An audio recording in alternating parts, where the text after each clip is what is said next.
tenho certeza que você aí já ouviu falar em mudança climática, em crise climática. É ou não é? Pois é, mas a gente sabe que isso tem a ver com a nossa interferência do ser humano no clima do planeta, com os nossos usos, gastos e costumes. Mas e se eu te dissesse que a crise climática é, antes de tudo, uma crise de desigualdade? Vou dar um número: 0,1% da população mais rica do planeta. Guarda aí. 0,1. Esse pessoal emite em apenas um dia mais gases de efeito estufa do que metade da população mais pobre do planeta num ano inteiro. Vou repetir: 0,1% mais rico do planeta emite em um dia mais gases do que metade da população mais pobre no ano inteiro. Então, um só integrante dessa elite despeja em média 800 quilos de dióxido de carbono, de CO2, né? 400 vezes mais do que alguém da base social. Então, se todos nós vivêssemos como esse seleto grupo, o orçamento de carbono para evitar esse colapso climático acabaria, sabe em quanto tempo?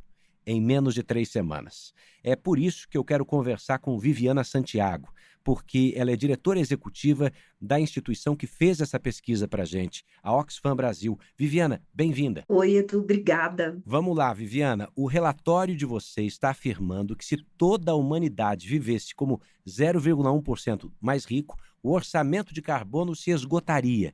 Isso quer dizer um aumento da temperatura abaixo de 0,5 grau. Bom, eu quero que você me explique, porque essa parte aqui eu já não compreendo tão bem. O que significa falar em esgotamento do orçamento de carbono, Viviana? Então, quando a gente pensa, né, no orçamento de carbono, a gente está falando naquela quantidade de gases de efeito estufa que ainda podem ser emitidos antes que o planeta entre em colapso. E aí, quando a gente pensa no controle, né, da emissão, a gente está falando que é para a gente tentar impedir o nosso planeta de continuar esquentando, esquentando. Quanto mais quente, mais impacto a gente tem, desde o descongelamento das geleiras até formas de vida que não sobrevivem em um calor extremo.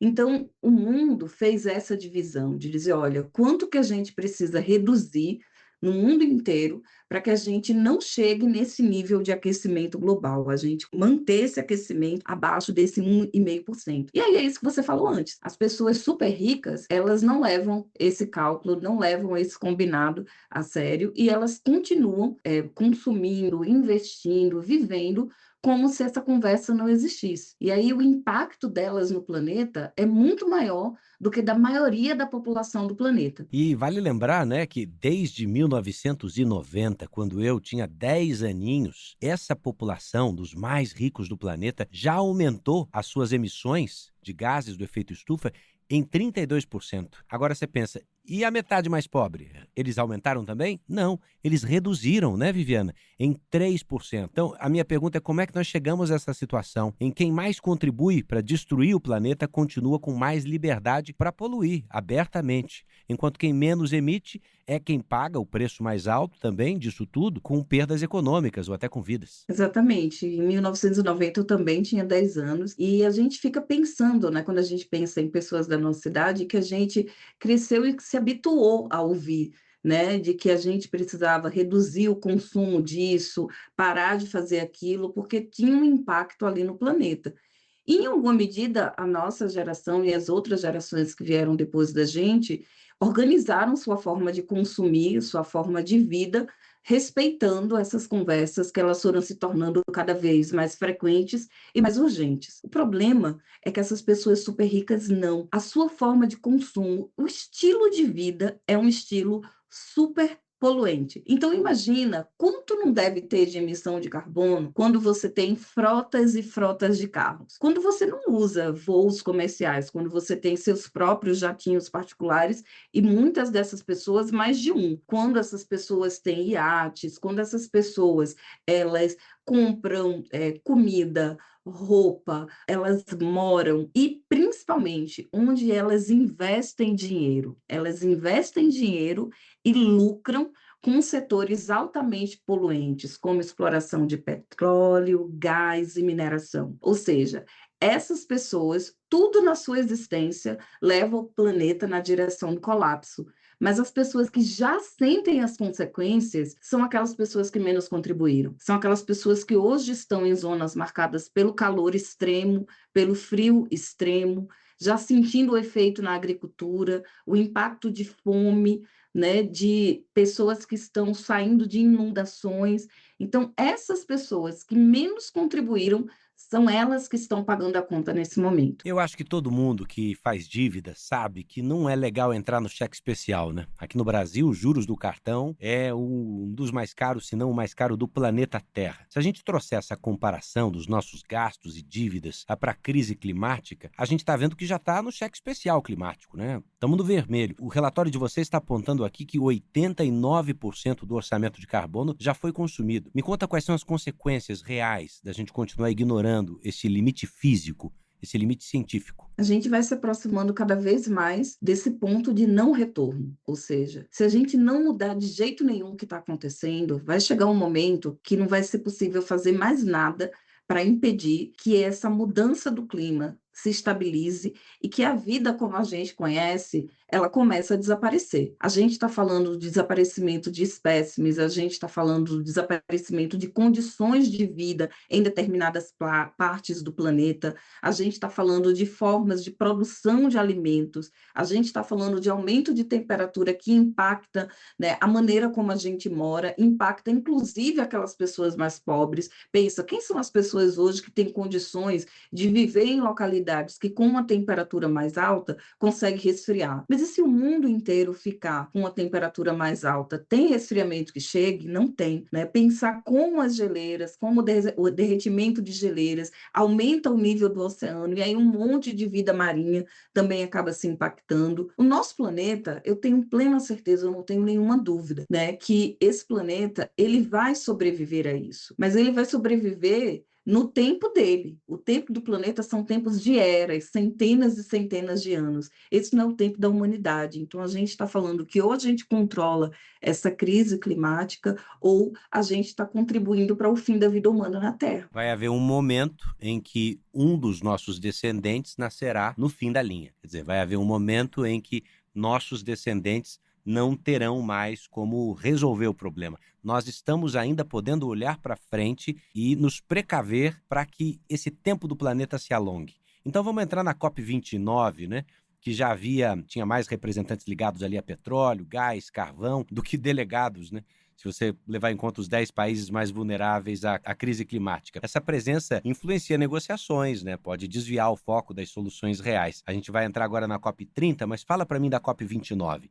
Como impedir que grandes interesses econômicos ditem também agora o rumo das decisões climáticas e garantir que essas negociações, que são difíceis, intrincadas, cheguem pelo menos a priorizar alguma ciência, justiça e responsabilidade? É preciso, mais do que nunca, limitar a influência política dos super ricos, que se fazem presentes nesse contexto a partir de representantes que estão ali fazendo lobby. Então, a gente precisa proibir mesmo essas corporações de combustíveis fósseis de participar das negociações, porque quando essas pessoas estão ali, elas estão levando informações e dados que têm como objetivo favorecer os seus setores críticos, inclusive impulsionar, né, a ação de negociadores de vários países para negar, rejeitar acordos que fazem com que a gente pudesse ter medidas muito mais corajosas no enfrentamento à mudança climática. Então, o primeiro conteúdo é: por que que esses setores, que são setores poluentes, os seus representantes estão lá? É claro que são setores poluentes, mas são setores que geram riqueza econômica. Mas por mais quanto tempo a riqueza econômica vai ser o meio a partir do qual a gente mede os resultados?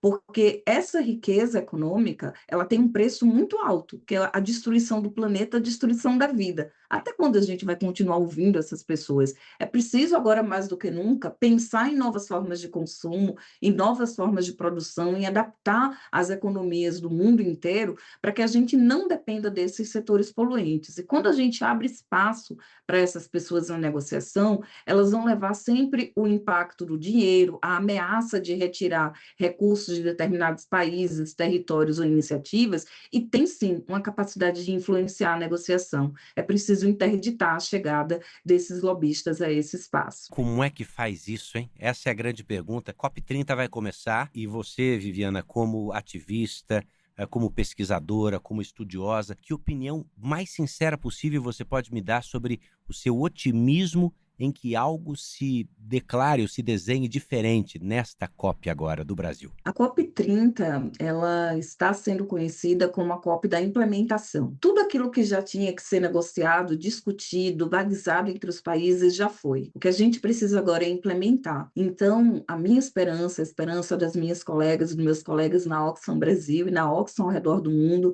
é que o Estado brasileiro, a sociedade civil brasileira e mundial, nós consigamos uma COP de implementação. Está na hora da gente fazer valer aquilo que a gente vem falando ao longo de todos esses anos. Muito bom. Vamos esperar que seja assim e vamos poder acompanhar em tempo real tudo aqui de pertinho. Agora, Viviana, muitas pessoas sentem que esse debate é distante do cotidiano, né? Mas só que os eventos climáticos extremos já afetam preços, saúde, moradia, segurança, né? Segurança alimentar no Brasil. Como é que a gente conecta essa agenda à vida prática das pessoas? Como é que vocês têm feito isso? Que exemplos práticos vocês dão? COP30 e as demais COPs, as mudanças climáticas têm a ver com a vida de todo mundo. Não tem pessoa hoje que possa dizer isso não tem a ver comigo. Quando a gente pensa o trabalho do campo, e a gente lançou agora há pouco o nosso retrato das desigualdades brasileiras, em que a gente pensa, né, os efeitos das mudanças climáticas e a posição do Brasil, pensando na vida da população do campo, por exemplo, pensando na exploração, né, dos territórios, dos minerais, o quanto que práticas extrativistas, elas além de prejudicarem os territórios, elas ameaçam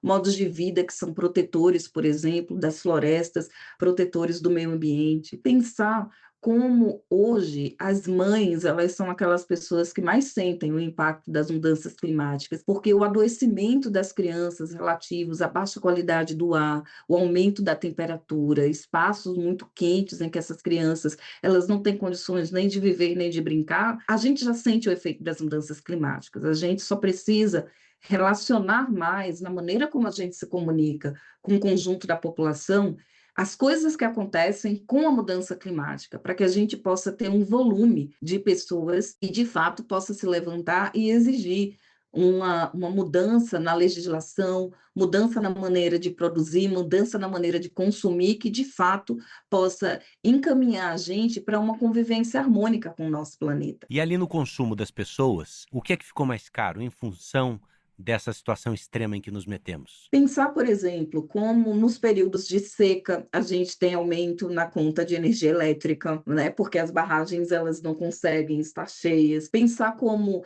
a seca também impacta a produção de alimento, mas às vezes o excesso de chuvas também. Então, isso que a gente vai sentindo ao decorrer do ano, meu Deus, tá muito caro, determinados legumes, determinadas carnes, determinadas formas de consumo, elas vão ficando cada vez mais caras, porque o clima já impacta na forma de produção. Energia, água, vai ficando mais caro, moradia vai ficando mais caro, pagar por uma moradia que seja mais fresca, porque a gente vai entendendo, nossa, está muito quente, a gente precisa de moradias mais frescas, localizadas em determinada posição. Isso tudo vai ficando mais caro, vai encarecendo e está aqui no nosso planeta. Bom, então aprendemos aqui qual é o impacto disso tudo, já relacionamos a crise climática a essa crise de desigualdade e aprendemos também que a COP30 precisa ser a COP da implementação, porque tem muita coisa negociada que não tem sido cumprida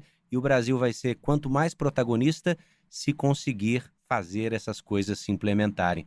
Vamos acompanhar isso de perto, conte com o jornalismo da Record. Viviana Santiago, diretora executiva da Oxfam Brasil. Obrigado. Obrigada. E assim termina a edição 1292 do seu podcast JR 15 Minutos.